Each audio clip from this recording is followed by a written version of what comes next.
আজকে বানাচ্ছি ঝাঁঝালো কাতলা ভাপা। এই শীতের দুপুরে গরম ধোয়া ওঠা ভাতে এই রেসিপি কিন্তু দারুণ জমবে। প্রথমেই কিছু কাজু, কাঁচা লঙ্কা, এক মুঠো ধনেপাতা, একটু সর্ষে, পোস্ত, নুন আর টক দই দিয়ে ভালো করে পেস্ট করে নেব।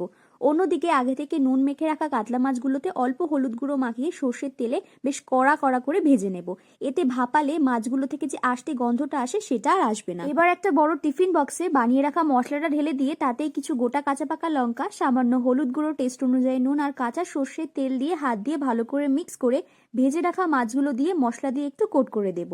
অনেকেই ভাবতে পারো মশলা বাটার সময় তো নুন দিলাম, আবার এখন কেন দিচ্ছি? আগে দিয়েছিলাম সর্ষেটা যাতে তিতে হয়ে না যায় তার জন্য, আর এখন দিচ্ছি টেস্ট বুঝে। এবার কড়াইতে স্ট্যান্ড বসিয়ে পাক্কা 15 মিনিট হাই ফ্লেমে এটাকে ভাপিয়ে নেব। টিফিন বক্স খোলা মাত্র যা একটা অসাধারণ ঝাঁঝালো স্মেল নাকে হিট করলো, তাতেই খিদে বেড়ে গেল। গরম ধোয়া ওঠা ভাতে গরম গরম এই কাতলা ভাপা লঙ্কা ডলে খেতে তো দারুণ লেগেছে।